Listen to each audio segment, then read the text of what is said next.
Dear students, today I am going to discuss about the group 13 which contains boron, aluminum, gallium, indium and tellurium.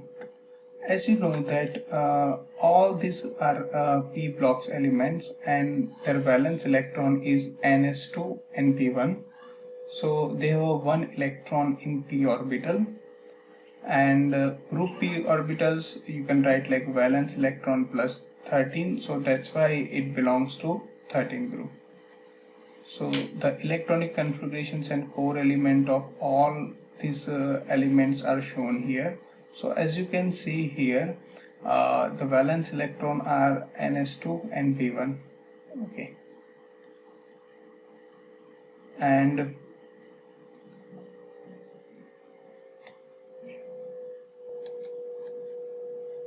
except boron, mostly all these elements are metal.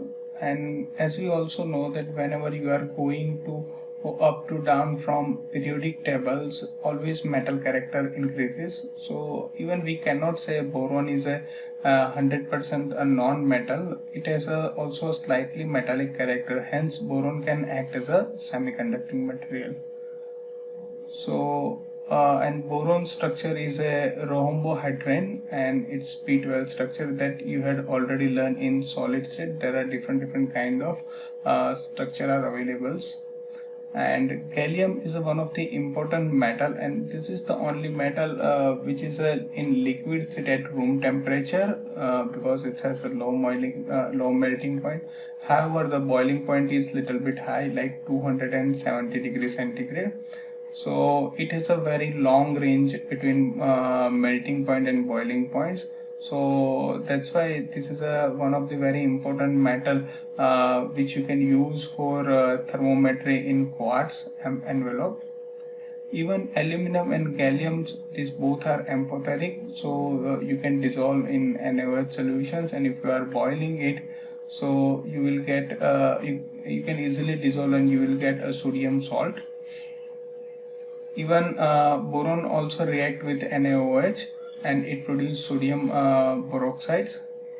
And these are the some general properties like atomic radius, so that we all know, like whenever we are going from left to right in periodic table, the atomic radius always decreases, but whenever we are moving from up to down in our periodic table, atomic radius always increases. So here we are going to up to down, so that's why atomic radius is increases, and this is only due to the additions of one cell. Okay, so similar ionic radius also increases whenever you are going from top to down in your in periodic table. However, if we are talking about the electronegativity, so the boron has a highest electronegativity, but whenever we are going from up to down, electronegativity slightly decreases, then again increases. However, if we are talking about the melting point, so melting point always decreases, whereas boiling point is a similar manner, it always decreases. So oxidation state and nature of the bond. So as we know that it is a group 13 element, so always the oxidation state is +3 because suppose if it will your metal or non-metal will remove all 3 electrons, then it will produce +3 oxidation state. But if it will remove only one electron from your p orbital, then you will achieve this +1 oxidation state. So for lighter members, they have a +3 oxidation state, whereas for a higher member they have a +1 oxidation state. So that's why tellurium has a +1 oxidation state is more stable than +3, and this is due to the inert pair effect. So inert pair effect is nothing but the metal cannot remove the electron from that outermost 6s orbital, and hence it is called as a inert pair effect. And the basic reasons such as the bond energy. So this is the energy. So similar, if we are going up to down, the bond energy always decreases. So the ionization energy of boron is very high because there is no vast difference between electron as well as nucleus. So there is no large difference between distance between your nucleus and electron. So proton can easily hold on electrons, and that's why boron has a highest ionization energy compared to rest of the all metals. So +3 oxidation state of aluminum, very high charge to radius, it's around 6. So it can act, it is also covalent in its anhydrous compound. However, aqueous solution is tricovalent and become ionic due to the hydration energy. So you can easily dissolve AlCl3 into water. Okay, for Ti the oxidation state is 1, so like TiCl is also ionic, and the Ti ion resemble like potassium and rubidium plus, and hence the radius of ions are comparable if we are comparing like it's like that. So therefore the TLOH is a strong base, and it is also well known that if we are going from up to down in group, the metal character increases, and hence the basicity is also increases. Okay, so and we know that generally these metal atoms can make a tricovalent compound like MX3, and we also know that the central metal atoms remain electron deficient after these 3 covalent bond. So there are 2 to 3 methods from where this particular atom can remove their electron deficiency. The first one case is like back bonding. So back bonding is nothing but if your this X, if it contains some kind of same period atom, okay, so at that time this back bonding is possible, because as we know that the atomic number of boron is 5, so the electronic configuration is helium 2s2 and 2p1. Okay, so with this boron, if I am taking a fluorine atom and make a BF3 atom, so this fluorine, the atomic number of fluorine is 9, and electronic configuration is like helium 2s2 and 2p5. So both the atom contain p orbitals, okay, vacant p orbitals, and during that we have already seen, according to the VSEPR theory, the BF3 always acquire trigonal geometry. Okay, and this is the vacant orbital of boron, and this is the orbital of fluorine. And as we know that after making one bond with boron, fluorine contains 6 lone pair, 6 electrons, or I can say 3 lone pair of electron, and that particular one lone pair electron fluorine tries to donate the boron, but as we know that the electronegativity of fluorine is high, so that's why again this electron which boron donated to fluorine, again it takes back in this orbital, and this process is simultaneously, so we can say this is a one kind of resonance in between them. Okay, and this phenomena is known as back bonding. So back bonding में आपको सिर्फ यही याद रखना है कि boron के पास p orbital है, वैसे ही आपको ऐसा 2p ऑर्बिटल है, ठीक है, और आपको ऐसा ही यहाँ पर एटम लेना है कि जिसमें भी क्या हो, 2p ऑर्बिटल हो, ठीक है. If I am considering about bromine, so BBr3 is also possible, but if I am talking about back bonding, which is not possible in BBr3, because in BR3 it contains 4p electron, 4p orbitals. Okay, so there is a vast difference between 2p orbital and 4p orbitals. Okay, so that's why in BBr3 back bonding is not possible. ठीक है, तो आपको हमेशा यही याद रखना है कि सेम ऑर्बिटल वाला होगा तभी ये बैक बॉन्डिंग पॉसिबल है. Second thing, coordinate with Lewis base that we have already known. So like in BF3 molecule, if I am adding F minus fluorine minus N, so it can easily attach with it because fluorine is a lone pair of electrons, so it can easily donate it. And boron can easily accept it, and it can easily make BF4 minus ion. Okay.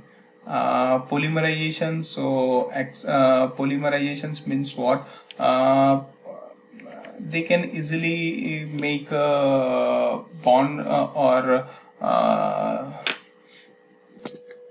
so here polymerizations means it can form dimer. Okay, so in AlCl3 this is possible because for AlCl3 is also after attaching 3 chlorine atom to aluminum is also remain electron deficient.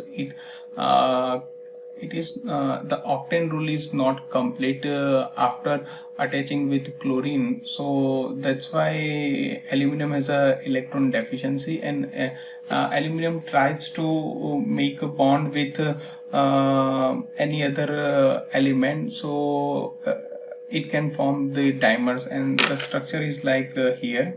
So like 2 aluminum, and this is a 3Cl which attach it with covalent bond. Similar you have to draw here.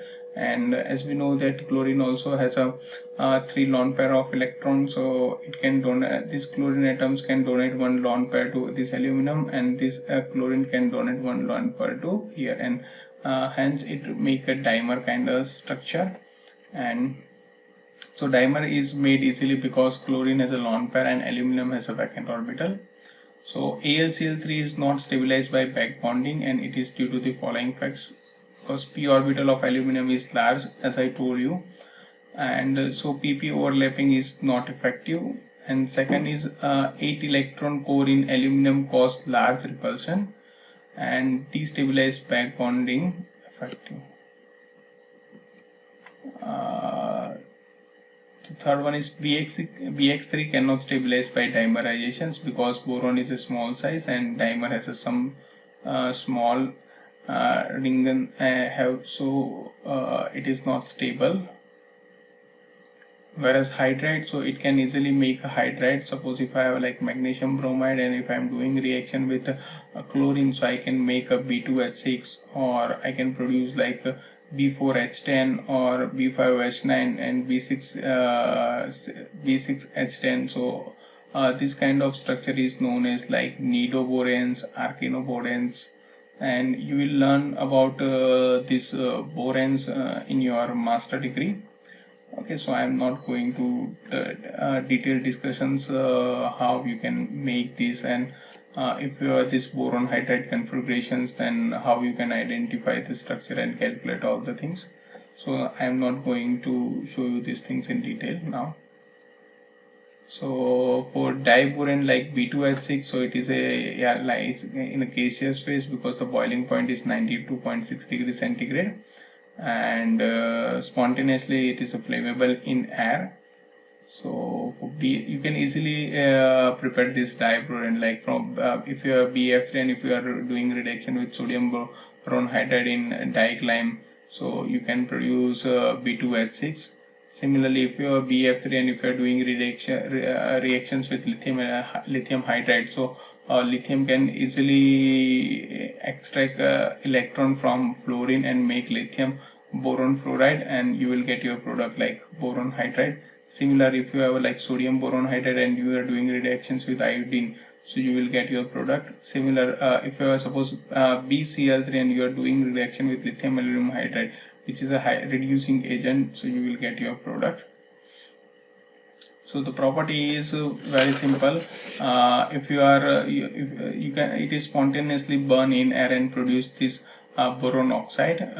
So you can prepare this boron oxide via certain method that we will see later part on our lecture.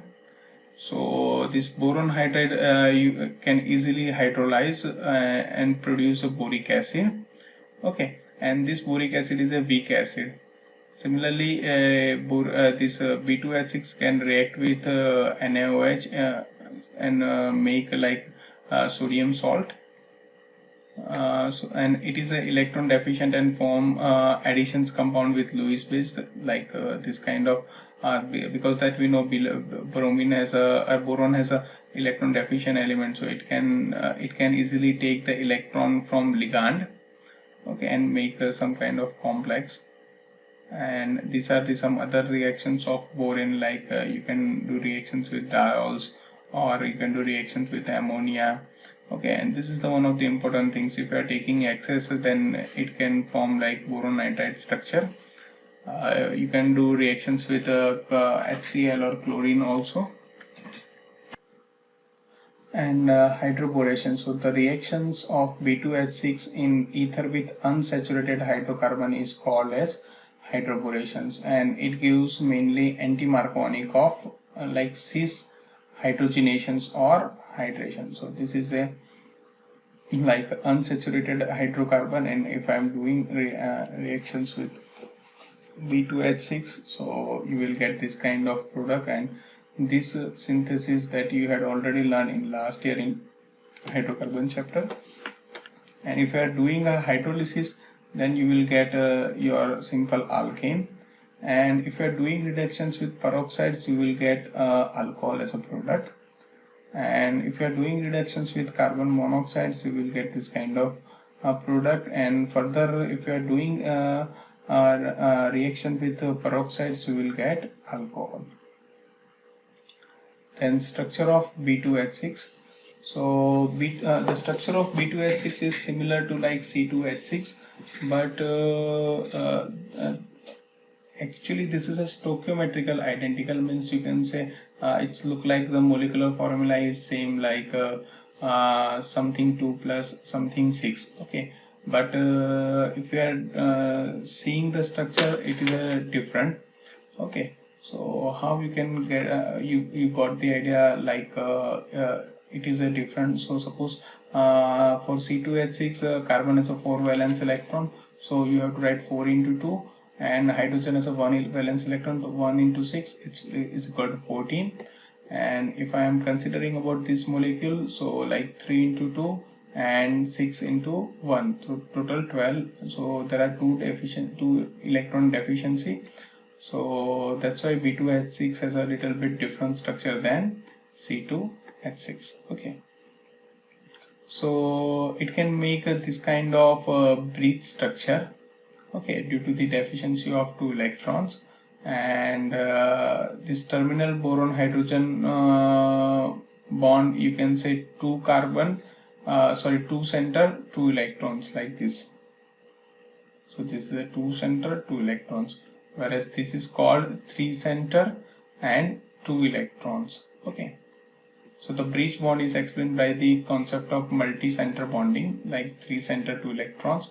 So if I'm talking about B2H6, it is a sp3 hybridizations, and this is the excited state configurations. As we know that boron has a 3 electron in their outermost orbital. So I can write like 2s2, 2p1, but if it is excited, then I have to write like 2s1, 2px1, 2py1. Okay, and all these orbitals are taking part in hybridizations. That's why it is known as sp3 hybridizations. Okay, so the electronic arrangement for terminal carbon is like that. Boron can give 1 electron, and hydrogen has also 1 electron, so like this.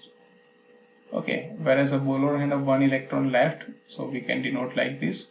And now it can easily make a bond with hydrogen, so hydrogen can make a bond with this electron, and one hydrogen can make a bond with this electron, and so it can produce like 3 center 2 electrons. So if you are observing here, there are 2 electrons, and this bond is known as tau bond, or like banana bond, because it's shaped like this little bit banana, or band structure, so that's why band bond.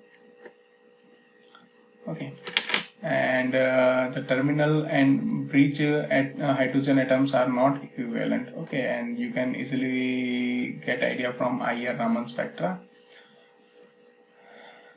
Similar diboron forms, yeah, you can even replace the terminal hydrogen with some kind of alkyl derivatives. So you will get like tetramethyl derivatives of diboron. Okay, so that you can easily remove.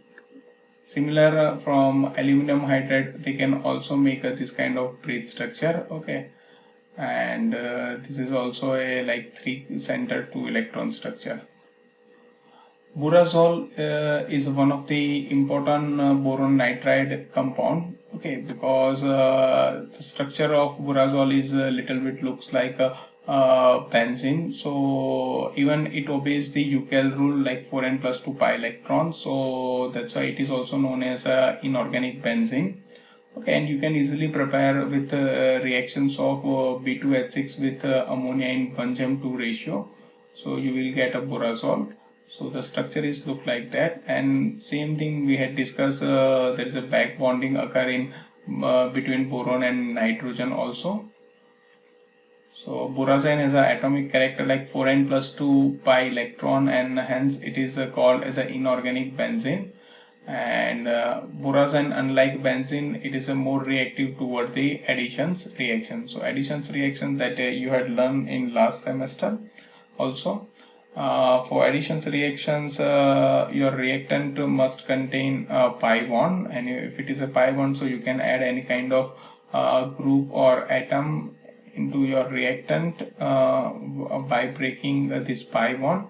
So you are adding this molecule, that why it is known as additions reactions.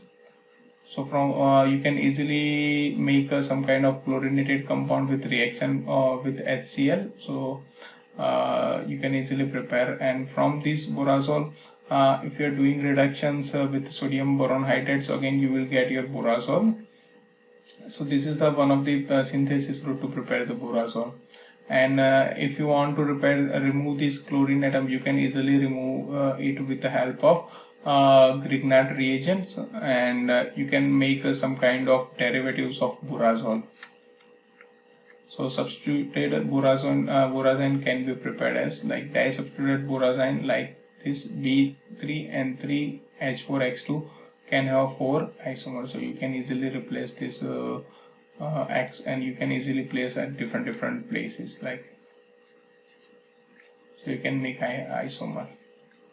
And boron nitride, so it is one of the important molecules in boron, because here you can make some kind of polymerizations. Okay, so it's very synthesis is very simple. So you have to do reactions for B2H6 with excess ammonia. So you will get this kind of structure, and the BN pi bond is formed by overlapping of p orbital at n and vacant p orbital of b. So this we had already discussed. And with oxygen, that we all know that boron is like less reactive toward the oxygen, but if we will give temperature, then it will burn. So boron burns with green flame when you hit it with oxygen, and it produces boron oxide. And you can even prepare boron oxide with the help of dehydrating of boric acid. So this is the structure of boric acid. So if you are heating it, you initially around 100 degrees centigrade, you will get HbO2, and again if you are heating, you will get boron oxide, and H3BO3 is an acidic character, so that's why your boron oxide is also in acidic nature. Okay. And this is the one of the important compound for the key test of transitions metal. So you can easily identify the transition compound by changing the color of that particular bead. So you have to initially prepare the bead for this boron oxide. Okay, that we will see later how. So suppose if you have like a chromium oxides on this B2O3, so you will get a green color bead, and if you are taking copper oxide, then the color of bead is blue. So this is the basis. This is the basis of borax bittase in salt analysis. So it can also react with some highly acidic compound like P4O10. So this is an acidic compound. So by default, your boric oxide can act as a base. Okay, so this is your base and this is acid, and you will get BPO4. Okay, so in these reactions, B2O3 can act as a base. Okay. So similar like boron and aluminum can also react with oxygen, and it produces like alumina,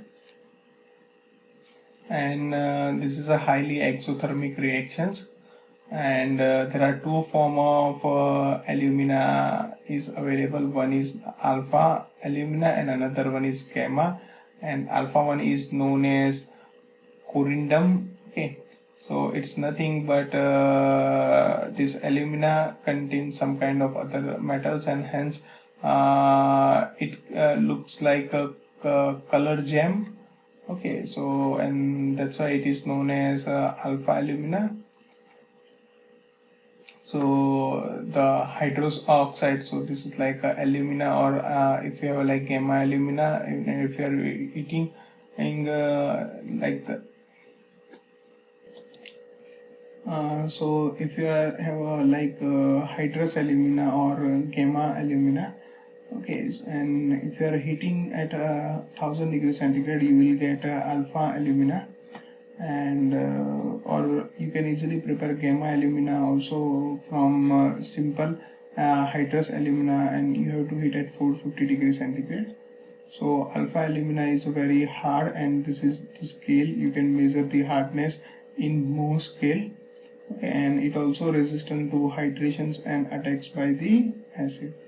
So gemstones, ruby, blue, sapphire are mixed metal oxide.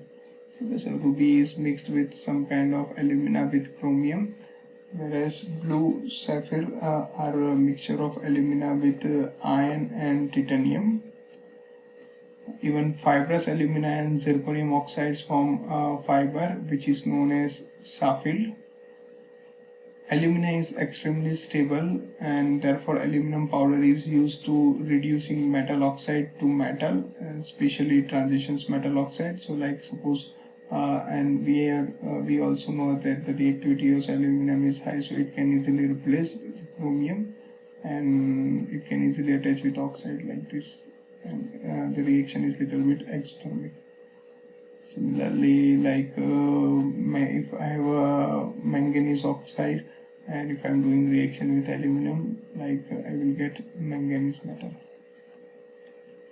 So the reaction is exothermic. So much heat is evolved that the reduced metal is obtained in molten state, and the process is known as aluminothermic reductions or thermit reductions or Goldschmidt aluminothermic reactions. Okay. Boric acid, so just you have to do hydrolysis of boric oxide, so you will get a boric acid. So this is like reverse reactions. And if I am heating this boric oxide solution, so I will get boric oxide, boron oxide, sorry. And it is a weak acid, so pK is around 9. So, and it is a moderately soluble in water, and it can easily act as a Lewis acid because it accepts the OH minus ion from the water and release the H plus ion, so that's why it can act as a weak acid. So boric acids behave as a monoprotic acid because I had already told you it abstracts the one OH from here and release the H plus ion. And the acidic strength of boric acid is increases in presence of like polyol like glycerol or mannitol, and the acidity is increases due to the formation of complex, and so boric acids can be titrated with NaOH. Okay, so like if I have this kind of diol containing compounds, okay, and if I am doing reaction with this boric acid, the water molecule removes and it will attach like this. So the complex has a spiralized structure, and it is also called as borospiranic acid. And this is the pure structure of boric acid. Similarly, aluminum hydroxide is also amphoteric, and it can be precipitated when aluminum salt solution is treated with ammonium hydroxide. And you can use this method to detect the third group elements in your inorganic quantitative analysis. Okay. So if you are getting a gelatin white precipitate, then you can say your aluminum is present. So even due to this amphoteric nature, you can dissolve in concentrated NaOH and diluted HCl also. So you will get this kind of product. Then halide. So all elements can easily form like MX3 kind compound or MX3 kind of halide, though tellurium has a +1 stable state. So the compound TiI3 is not like Ti3 iodide, but it is like Ti1. The oxidation state remains 1, and it can easily form like iodide, triiodide, Ti triiodide, like this. So many other metals in their higher oxidation state also do not form stable iodide. Like for example, the iodide actually formed are like copper iodide, FeI2, PbI2, etc. And this is the like general property tables. So for boron, it can easily form trihalide, but with BF3 it cannot easily hydrolyze. Okay, so for hydrolysis reaction, it is little bit different than other rest of metal halides. So whenever you are dissolving BF3 into water molecules, so it will you can produce the boric acid and 3 mole of hydrogen fluoride. So these 3 mole of hydrogen fluoride again react with BF3, which is in your reactions, and it can produce BF4 minus and 3H plus and 3H plus and again react with water and produce 3H3O plus and. So if I am seeing overall reactions, so like 4BF3 plus 6H2O, so in these reactions you have to cut this like this HF you have to cut, then you have to add this BF3, this 3H plus you can cut. Okay, then 6H2O, H3BO3, then BF4 minus and 3H3O plus. So this is your overall reactions. And other halides are easily hydrolyzed. So like other halides are hydrolyzed completely to boric acid. Okay, so suppose if I have BCl3, I can easily make a boric acid. Similarly, the fluorine of alumina is ionic and having high melting point. Okay, whereas from other halides with aluminum can easily form a covalent bond, and hence it may be in a dimer form. Okay, so the dimeric formula is retained when it dissolves in benzene, but when it dissolves in water, the covalent dimer is broken into ionic spaces. So you cannot dissolve AlCl3 in like any non-polar solvent. And Lewis acidic strain. So according to the, if I am talking about acidic strain, so fluorine, the electronegativity of fluorine is higher. So if we are considering according to the electronegativity BF3, the acidic strain of BS3 is highest compared to BR3, but this is not true. The actual series is like this: BF3 is less acidic than Bi3. Okay, so how that we will see. So you can, as you know that the boron halogen, there is a bond like a pi bonding. So if I am preparing BX3, okay, so in BX3 means instead of X, if I am taking fluorine, so I am talking about now fluorine and comparison between fluorine and iodine also. So in BF3 we have already seen that there is a back bonding is present in BF3.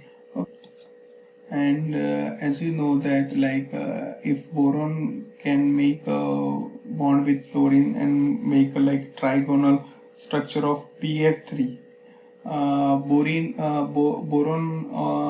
has a 2 electron deficiency. Okay, so if I am drawing the structure like this is the orbital of boron and this is the orbital of my fluorine.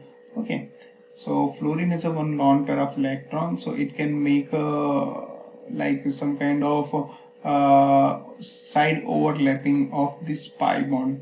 So this 2 electron in BF3 can easily move to these orbitals, but as we know that the electronegativity of fluorine is higher, so again this electron will come here.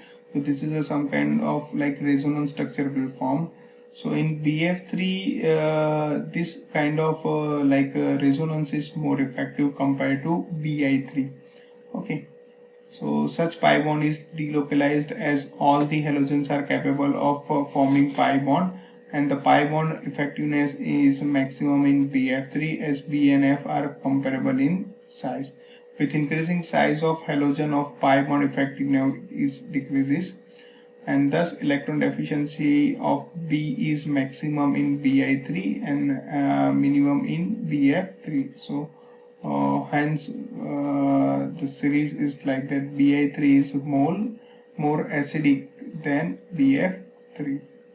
So for alum, alum are double salts that we had learned last semester, which contains M plus and M3 plus and SO4 2 minus, and so the general formula is like that. So for M plus you can put sodium, potassium, and ammonium, whereas for M3 plus you can take aluminum, Fe plus 3 chromium transitions metal. So whatever metal you are putting, mostly you can say that particular alum. So this is the general structure of alum. Okay, if I am taking potassium and aluminum, so I can say potash alum. So instead of this aluminum, if I am putting chromium, so I can say this is my chromium alum. If it is ammonia, then it is known as ammonium alum. And if I am taking Fe, so it is known as ferric alum. So you can easily prepare alum by crystallizations of equimolar solutions of two sulfates. So if I am taking potassium sulfate and aluminum sulfate, so I can easily prepare the alum, and it is known as Fatakdi, which is a very useful compound. You can remove the impurity from the water, and even you can stop the blood if you have some kind of cutting. So it is also used as antiseptic. Isolations of boron, so you can easily isolate the boron from this ore, like from borax. This is the structure of borax that we are using borax powder to prepare the borax bead, then kernite and colaminite. Okay, and these are the structures. So from this you can easily isolate. So these are some general steps, like from borax to boric acid crystals, then boric acids to boron oxide, and from reductions like from boron oxide to you will get boron. Okay, so these are some reactions, like if you have borax powder and if you are doing reaction with concentrated HCl, so you will get your boric acid. So from boric acid, if you are heating and during dehydrations, you will get B2O3. Okay, and from B2O3 you will get amorphous boron. Okay, and B2O3, and if you are even do a reaction with magnesium, so it is a highly active metal, so you will get also boron. So boron contain impurities of magnesium, but here this is some kind of, you can say, disadvantage. Okay, even you can do reactions with base, acid, or HF also. Okay, then crystalline boron, so it may be obtained by the following method. So suppose if you have a BF3 and doing reaction with tellurium filaments, then you will get boron. Then Van Alken methods, Okay, so you have to use tungsten filaments, like so you will get boring. Okay, and this is your end of the chapter. Thank you.